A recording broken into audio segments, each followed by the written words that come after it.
topics and opinions expressed in the following show are solely those of the hosts and their guests and not those of W4CY Radio, its employees, or affiliates.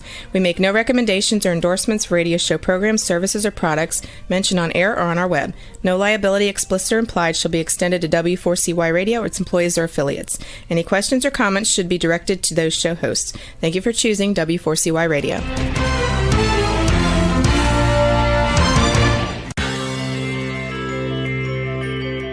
Who is January Jones? She is not a young, beautiful, talented actress on Mad Men. She is not an older, gorgeous, exotic dancer from the Johnny Carson show. She is an author, and she wrote Thou Shalt Not Whine, the 11th Commandment, that reached #1 at Amazon.com. She is a reality TV golf personality with World High Stakes Golf televised on HDNet. She is a humorist and winologist expert. She is your featured host today on January Jones Sharing Success Stories. So sit back, relax, and get ready to laugh and listen to Ms. Jones with her eclectic roster of guests as you learn life's lessons. These stories plus sharing equals success. Welcome, and remember, beware, because you are entering the no whining world of January Jones.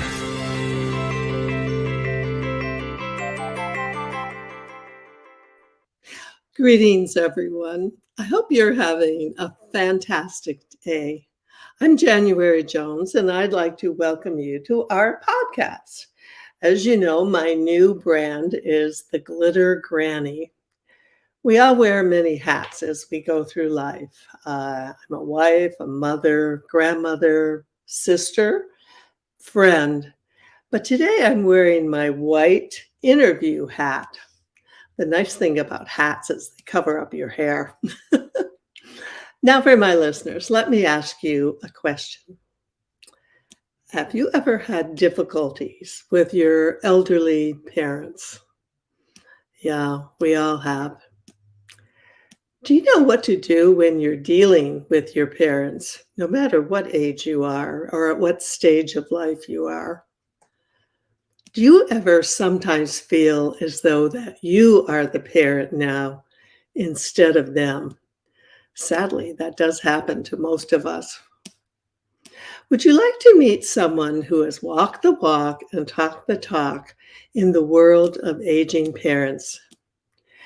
Can you imagine what it would be like to actually be able to help people to learn how to get through those very difficult times with their parents? Would you like to meet someone who will share her own experiences with her own elderly parents with you? Let me ask you, have you ever heard of an amazing book called Wait, What? Were the Parents Now? Navigating the ups and downs, a loved one's health decline gets real, very real. If you can answer yes or maybe to any of these questions, then you are in the right place.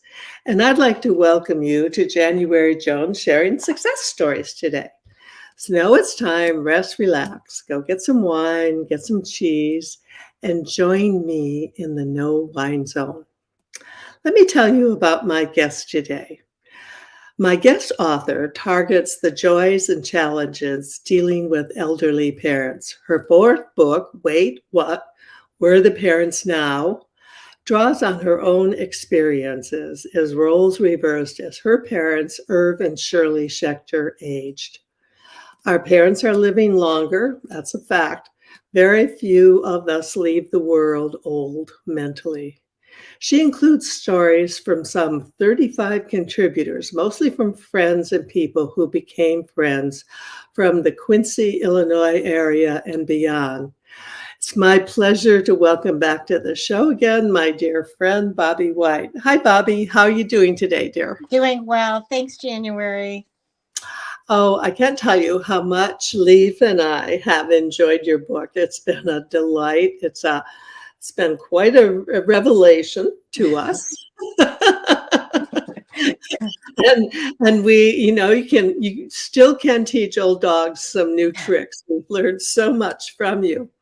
But before we get into the interview, Let me ask you about the pandemic. And I know it affected you with your parents because you write about it movingly in the book.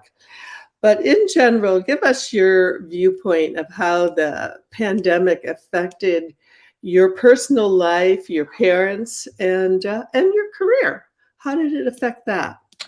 Okay, let's work backwards. I was in banking, and that was at the end of my career. And I was a customer service rep. So I helped millions of people who walked in to the lobby. And once the pandemic was in full swing, our lobby was closed. So it sounds like we wouldn't have anything to do, but we're actually quite busy. Phone customers, and then we had an area in the back where they could walk in and stay behind glass. We also had glass on our desks. Well, that was weird Mhm. because I had worked so long without any barriers. On the other hand, when I tellered a little bit, it was nice to have the glass. Some customers just like crawl across the counter practically to see their balance on the computer. But anyway, so that was different. But Yeah. I felt like our bank did pretty well. I had a couple of tellers who weren't real mindful of going places and parties and such. And 2 weeks before I retired, we had one person who had COVID, and out of a staff of 12, only three of them stayed because the rest of us had to go home and Uh-huh. isolate. Yes. And three people to cover 12 positions. And Yeah. I was so glad I wasn't one of the three, but I kept thinking, I'm this close to retirement. 2 weeks, I'm going to die. Yeah. So that was a real finale. Yeah. So Mhm. that was work. Mhm. Let's see, with my mom, my dad was already deceased when the pandemic Yeah. affected everything. Okay. With my mom, I did window visits, though Oh, at her nursing home. Those were a little tough because she's deaf, so we couldn't do the phone thing. uh-huh. So I Wow. would take a whiteboard, and she could read. So I would take markers and I would ask questions, Uh-huh. and that was the best we could do. And of course, she didn't feel real good at the end, and she would just give me one word answers. So it was Mhm. real hard for a conversation, but you do Mhm. what you have to. And For then sure. one time, I just remember one of my last visits with her. I was sitting there and she just wasn't interested in conversing. And I thought, oh my gosh, I forgot to wear lipstick today. And my mom always wore lipstick out of the house, always. Yes. And so all I did was I had a red dry erase marker and I put it all over my lips. No mirror, no mirror. And at least I thought maybe this will get a chuckle out of her. No, but the nurse and I were hysterical. Okay. Okay. All right. So then, before was the pandemic over before she died? No, in fact, No. No. the day before she died, the hospice called us and said that if my sister and I wanted to come in because it was at the end, Mhm. even though they weren't allowing family or visitors in, they would give us a pass because she was dying. Okay. And that was a dilemma because it was running rampant. And because this nursing home was the one who took patients discharged from the hospital, and Oh, the other nursing homes weren't. So they mhm, had a lot of COVID. And mhm. so my sister and I talked about it, and it's like, boy, I just hate to walk into that. And Jeff's mom's 93 at the time. And we're just like, what would mom do? And I'm like, she wouldn't go. so so I just tried to make a decision that way. She wouldn't have known. I don't think. Well, they say hearing's the last thing to go, but she Mhm. was pretty much asleep. Yeah. whatever. Yeah. So that was tough. Mm-hmm. So I actually didn't get to see her Mm-hmm. at the end, but Mm-hmm. things were strange. Yeah. Yeah, what a difficult thing. And just for our listeners' information, Bobbe lost her dad when he was 93. She lost her mom when she was 96. And she writes about them in her book. And it is a kind of book that I told Bobbe before we went on the air that my husband and I were actually fighting over her book. Here. I have a book for him. Here you go. Right here. Leave, it's coming your way. I would put it down, he'd pick it up, and I'd be kind of waiting in the background for him to put it down. I love that. And then I'd grab it. And, we've got to learn to share. I mean, after we're going on 53 years, so this is probably something we should work out. Probably. Yeah, but I'm not whining about it. And right now we're going to hear why I'm not whining. Lately, there's a whining epidemic in our world. People are even whining about whining. Are you sick and tired of listening to everyone whining all the time? So was January Jones, the author of Thou Shalt Not Whine, the 11th commandment that reached #1 at Amazon.com. Ms. Jones based her book on a survey of the top 10 things that people whine about at all ages and all stages of life. January is a success coach that can tell you how to help others. When you buy Thou Shalt Not Whine, the 11th commandment, you'll find out what people whine about and how to stop them from whining. This is the perfect gift book to give or get for any occasion.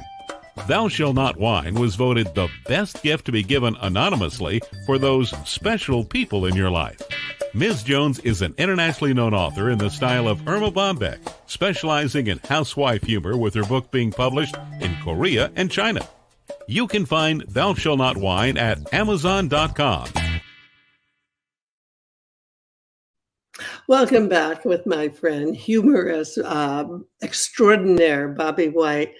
Bobbe, share with our listeners where they can get their book and your website and how they can contact you. Okay. And the book is available on Amazon.com, and it also is available through me. And if you want it signed, then I would get you a copy, and we would work through the mail. I send it real cheap, media mail, so it's not expensive to send. And then you could email me if you wanted to buy one directly at bobbewhite@gmail.com, and that's BOBBEWHITE@gmail.com.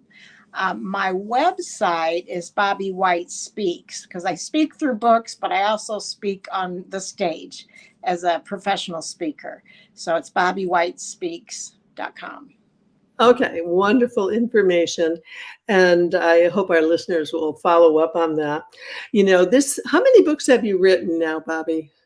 Well, 4 that I've authored alone, and then I've co-authored probably that many. And one of them was Chicken Soup for the Wine Lovers. So that was fun. Yeah. And then the others were just, I had a chapter in several. Yeah, that's great. How long did it take you to write this book? Because you had 35 different sources that contributed to this book. Right. Well, that was the quick part. Yeah. Sorry, I didn't mean to talk over you. Yeah, this was a big project for you to do. Mm-hmm. I mentioned to you that what I'd like to do is go to the back where you sum up with 17 words that you give credit to Robert Gilbert for.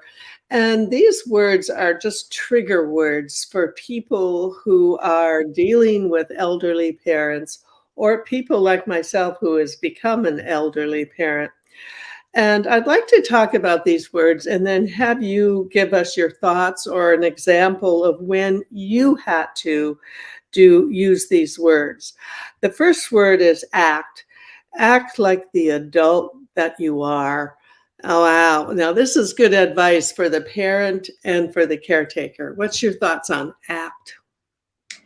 Well, basically, elderly parents or anyone who's declining in health is not going to be at their best because they're going to feel maybe tired, maybe irritable, maybe pain. You just don't know. And so they might be argumentative, they might be whiny, Mhm. and you just have to control yourself and just act like the adult and just try to stay as even as you can. And it's not always easy. What was the hardest thing that you had to act upon with Irvin Sherrill? Oh gosh. I think with my dad, it was that he had dementia, Mhm. and I think I had to really work at conversing with him even though it was wrong. Maybe he had a story all goofed up, Uh-huh. and I just learned to go along with him instead of correcting him. That was hard. Mhm. Yeah. Yeah. Yeah. It's important to go with the flow. And the second advice is accept help from others when they offer it. And I know myself, that is a very tough thing to do because so many times uh, it's hard to say you need help. Yeah. And it's hard to be gracious about it. As far as accepting, what was the most difficult thing that your parents had to accept? I think um, moving, moving away from each other. Oh, yeah. That was hard because my dad was in a different um, area of his nursing home, and he was a veteran, and there really wasn't room for mom there, but dad could stay there free of charge because he was a POW. Okay. And at the cost of nursing homes, I mean, it would have been lovely to keep them together, but Yeah. we just had to accept that this was going to be the way it was. And then mom stayed in assisted living longer, so they just had different health paths. But Mhm. it was also hard when we asked mom to go to see dad with us, and she did for a while until he didn't recognize her, and then she wouldn't go. We just had to accept that. Yeah. Yeah. That was such a hard part to read about. Yeah. How long were they married? Oh boy, probably. Let's see, they got married in 1946. Okay. So then, if they were 96, that was a lot of years. I can't do the math. Way over 60. Oh, wow. Yeah. Yeah.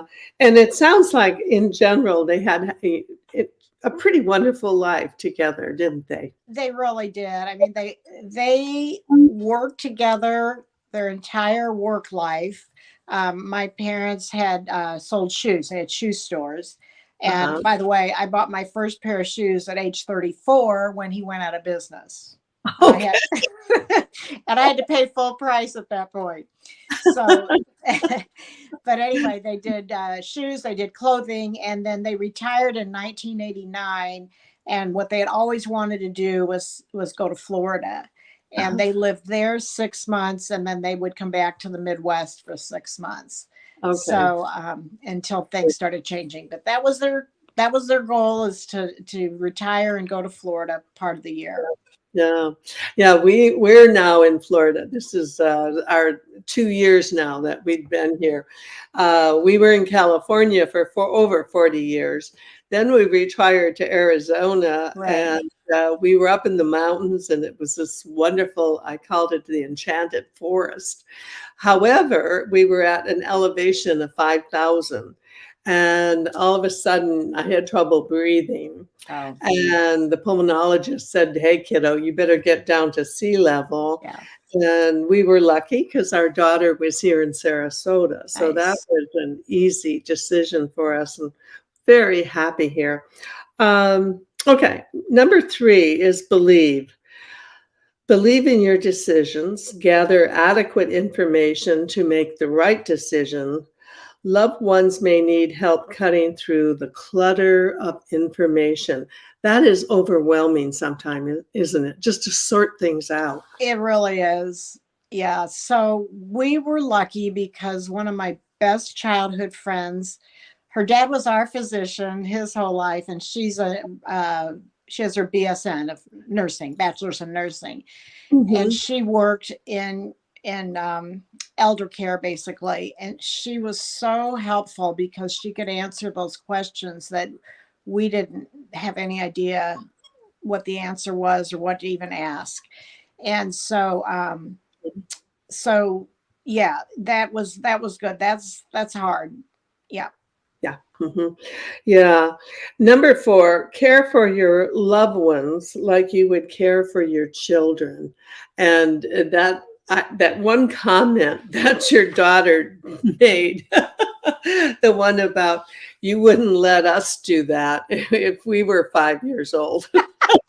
Actually, my daughter said that about my parents when they were still in their home, Uh, and we had a couple of things go awry.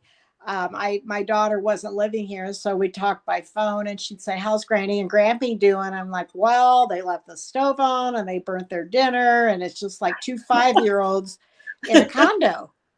And she says, "Mom, you would never let Nick and I live in a condo at 5 years old." It's like, you're right. Good point. And we oh, do, we leave them in so much harm's way mhm, when mhm. they're not capable anymore. Yeah, yeah. And what I love about your book is it's written with so much kindness and tenderness, and you do admit that you made mistakes. And hey, we're all human. It's what happens, Yeah. and you just have to keep going. But it's like going through a minefield in that they're your parents. Yeah. Yeah. Yeah. And yeah, it was so unpredictable. Uh-huh. The only thing predictable is when Bobby was going out of town, one of them got sick. That was the only constant. And it was uncanny. And then you're faced with that stress. Do I go? Do I stop? And it was for work, and Yeah. I had 300 people counting on me. But it's like, but then it's your parents. And then it happened enough times that we kind of knew how it was going to play out. And it was usually not an emergency, No, no, fortunately. fortunately. Trying to plan ahead and make arrangements, and as you said, it only will mess up when you're leaving town. Of course, that's Right. the way life is. Right Yeah. now, it's been 60 years since the assassination of JFK. Hard to believe, isn't it? Hmm. Right now, all of my Kennedy books are on audio. Let me ask you a question. Are you still wondering who killed Kennedy? Over 50 years later, the assassination is still a mystery. It is unfinished business for our country. Now, get ready for a theory that you've never heard before, but will make more sense than any other conspiracy theory that you've ever heard in the past. January Jones speaks the unspeakable in her book, Jackie, Ari, and Jack, The Tragic Love Triangle, connecting Jackie and Aristotle Onassis romantically prior to JFK's assassination. Did you know that Ari was Jackie's guest in the White House during the JFK funeral? He was the only non-family member who was invited by Jackie to stay there during the funeral. Aristotle Onassis was one of the wealthiest men in the world, with the means, the motive, and the money to order an assassination that was the perfect crime of the last century. Ari needed class, and Jackie needed cash. They were perfect for each other. Now, what is Camelot? It is but another tragic love triangle. Jackie, Ari, and Jack is available at JanuaryJones.com, Amazon.com, and audiobooks.com, read by Ms. Jones.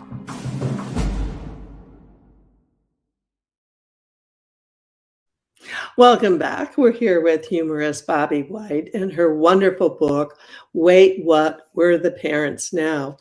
And this is a labor of love that Bobbe has put together with the help of many other people who have contributed. This is something that so many people are going through. And what a wonderful opportunity for you to write this and reach out to other people and help them, because this is unknown territory. These are things that you're not aware of it until you're right in the middle of Right. it. And Mhm. this is like a little guidebook. I'd say it's a great gift to give to all of your children and grandchildren. Also, it's a great book for people who are older, as Leaf and I are, to kind of give us an insight into what's ahead and what to expect. And you talk in the book about choose to see all sides of a situation before making a decision. And you in the book talk about the fact that you worked with your sister to do all of this and how fortunate you were to have each other to go through it together. Right. We're very different. Mhm. Um, I I think with my head, she thinks with her heart, which is probably a good combination. Yeah. Um, but she could always add the emotion to a thought or a decision that I thought maybe should be made. And unless I really felt strongly about something, we would hear each other out and try to make the best decision.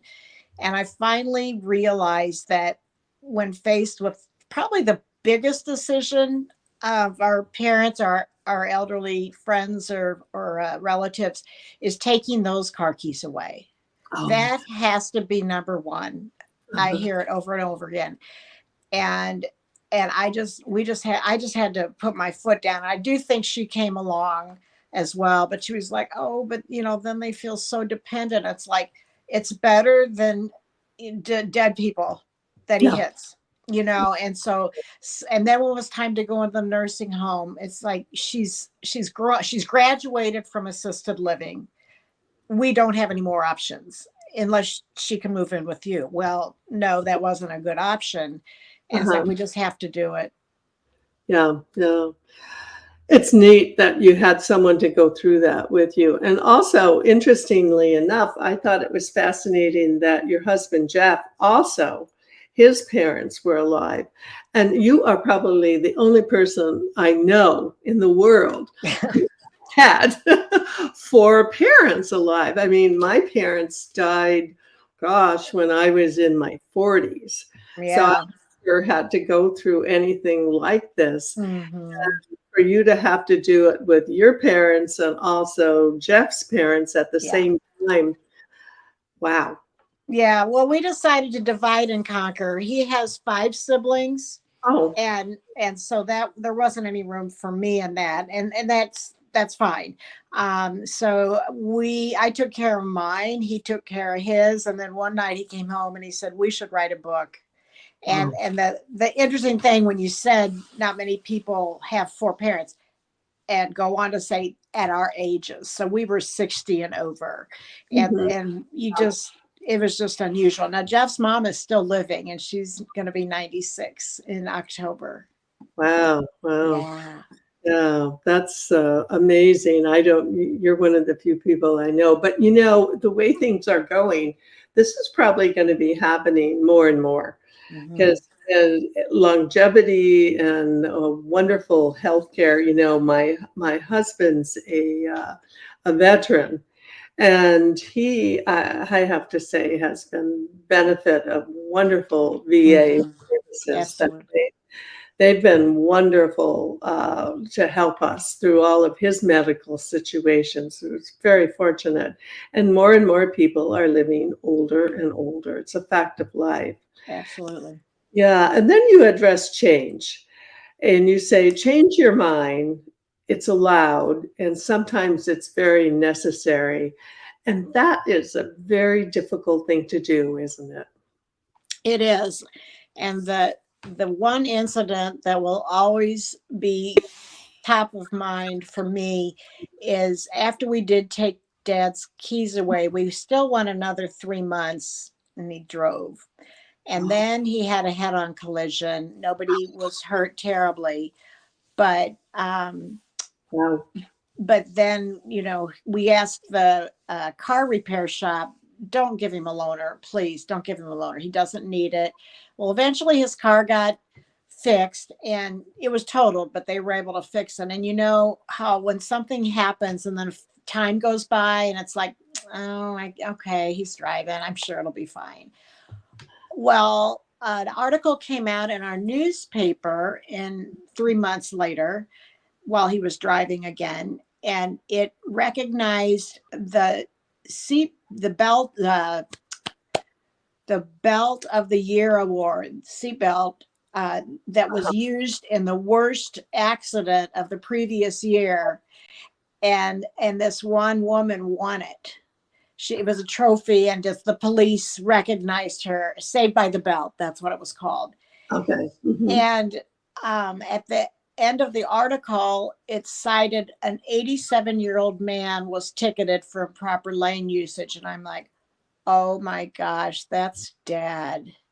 Oh, and no. When I saw that, the worst part, she had a toddler in the back of the car, and we did not know it. Wow. Yeah. Wow. It could have been so much worse. And so 3 months later, that hit us in the face, and it's like, that's it. That's it. Yeah. Yeah. Yeah. And then I felt really bad about it. I felt Mhm. so bad. You feel so guilty. Mhm. And we went to Chicago to meet our kids for a weekend, and I was just trudging around feeling like sad sack. And Mhm. like, here I am. I've got my kids together. My husband's here. That doesn't happen very often when they're in college and beyond. Mhm. And all of a sudden it's like, but Bobby, you did the right thing. Yeah. You absolutely did. And that has to be okay. And I tell you what, the guilt and the stress just evaporated in me. It gives me goosebumps. And I just can't tell you how important it was to just look at it for what it was and make a good decision. Oh, yeah. Yeah. You know, we've experienced since we've moved to Sarasota that a lot of times if we're going to a late performance and if we're going to be out having dinner and having a drink, whatever, we have become Uber users. That's And awesome. it is just amazing. You just pick up the phone, they pick you up, they drop you off, they come back and get you. It's a slam dunk. And I am doing a commercial here for Uber. And we've also used Lyft, and they're wonderful things for elderly people, and it helps you keep your independence. Yes. Yeah, it helps you make plans on your own and not having to call the kids all the time. Before we go to break, let's talk about focus. You write about focus giving your full attention when your loved one talks to you and listening, listening, listening. And that's hard to do. I know so often when we're talking to each other, we stop listening because we think about what we're going to say next. Yeah, I still do that. I just haven't learned how important that is to just be there. Be there now. And maybe what they're saying doesn't make total sense, and maybe what they're saying you can't help them with, but sometimes just talking is therapeutic. Mhm. Yeah, yeah. And the other thing you write about is forgive. Forgive for past behavior, forgive for mistakes. Everyone makes mistakes. Yeah. Nobody's perfect. Yeah. And forgiveness is, and guess what? The most important thing is to forgive yourself, right? Yeah. Yes. And that's, like you said, there's always some regrets. Another area, I think I did write about it, but when it came to cleaning out their home, it all fell on me. No. And they hadn't moved in 35 years, and they still had boxes from their first house 3 moves before. Oh, wow. And it was just too emotional for my sister. And so I was a little, disappointed and sometimes mad when I was sitting there sorting and pitching, and it was a lot. And it took me weeks and weeks. And she did help with the clothes. She and a friend helped her, and they took care of the clothes, which was like one little closet, you know. And yet I had to get to a point where it had to be done. We needed to sell the house, and it was okay. At least I could do that for her if she couldn't. Yeah. It's not her fault that she's emotional. Yeah. No. Yeah, you have to make adjustments and accommodations in these kind of situations. Yeah. You know, right now we're going to talk about some priceless personalities. And after we do that, I'm going to bring my husband Leaf on. So Bobby can meet Leaf, and all of you can meet Leaf, and he can give us his reaction to her wonderful book. And Priceless Personalities is a book I wrote about wonderful guests who have been on my show. And Bobby is one of the featured priceless personalities. Have you ever met someone who was unforgettable? Someone who has touched your heart and soul? People who have faced difficult problems? People who have struggled to find solutions? People who fearlessly shared their stories. People who have not only informed you, but inspired you. People who have priceless personalities. I have been fortunate to host an internet radio talk show called January Jones Sharing Success Stories, and it has been my privilege to interview hundreds of guests. My guests have shared their stories, their struggles, their secrets, and their successes in their own words. In this book, we're talking about people dealing with problems such as incest, molestation, runaway kids, child abuse, drug abuse, polygamy, unemployment, scandal, and starting over. Then there are my guests dealing with difficult physical struggles such as blindness, cancer, and birth defects that are beyond traumatic. My guests have all been exciting, eclectic, and energizing. They have amazed, amused, and even astonished me. I have adored getting to meet them, and I adore sharing them with you. Attention all listeners. Priceless Personalities, Success Stories Shared by January Jones, Volume 2 is now available at Amazon.com in paperback and Kindle editions. You'll be able to meet 10 amazing people who will be sharing their own personal stories with all their struggles, successes, and solutions, sprinkled with lots of humor and hope. Priceless Personalities features a teenager who becomes one of the famous Supremes from Motown, a nurse who as a humorist helps people to heal, an inspiring laughter yoga instructor, a mother dealing with the loss of a child, an incredible motivational speaker, a woman who married 5 times, a gifted paranormal nurse, a wise economist, a funny female humorist, along with an older man sharing his sweet childhood in the Deep South. January's guests are all amazing and amusing. You will never forget meeting them. Go to Amazon.com for your own priceless experience. Welcome back. And I want everyone, it's my pleasure to introduce you to my partner in crime, Leaf Jonason. And Leaf and Bobby, I think you've met before, maybe at some of the AATH meetings. But yes, hi, Bobby. So Leaf enjoyed reading the book, and Very much so. tell It's quite inspiring, and it's funny, but it's serious, and it was very, very interesting to read. I really loved it. Thank you. It sounded like you were fighting over it. Well, we were, and I very seldom read. And January was having trouble getting it from me because I was so interested in it. So it was certainly very, very inspirational. Well, thank you. Yeah. Tell us, what were did you learn anything, or what were some of the takeaways you got from it? I learned that you need to wash your dishes with soap.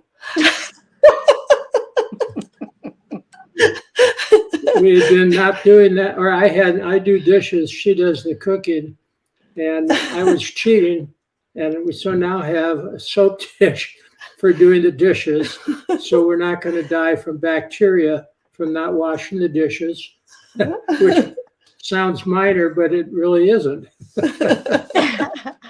That's great.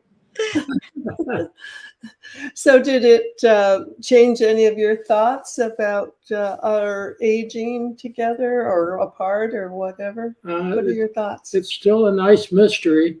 And both my parents died. I was 45 when they had me. So I lost them some time ago. And my two older sisters took care while we were in LA. They were back in Cleveland. So I didn't have the experience of dealing with my dad, who had very serious Alzheimer's. So that's our big thing. We take all the tests to see if we have oncoming. But so far, wait, what was your name? Yeah. Lee's 83 and I'm going to be 80 next month. And we've been married. We'll be going on 53 years. And it's amazing because it's a second marriage for both of us, which is this kind of an amazing thing. Your book brought home to us a lot of things that I think it's important for elderly couples to do.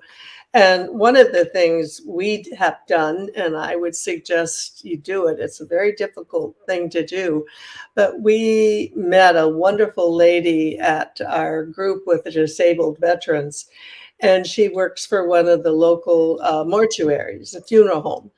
And we had a wonderful meeting with her. Her name's June Baby. And we made all of the arrangements. And I think this is one of the nicest things that you could possibly do for your children and grandchildren, and get all of that taken care of. Don't you agree, Bobby? I do. Nobody in my family but me knows I made the pre-planning. I did the pre-planning for my parents. I had to do it, and it doesn't matter if they knew or not. Yeah. But oddly enough, I need to do that for myself and Jeff. And isn't that interesting? I'm adamant, get it done, and I haven't done it. Do you need a pep talk? Yeah. Yeah, it's a difficult thing to do, but it gives you a chance to sit down and discuss how you really feel. Mm-hmm. And what you want to do. And we, many years ago, we went to a funeral military service at Arlington National Cemetery. And prior to that, I think Leith just didn't really care one way or the other where he was going to be buried or whatever.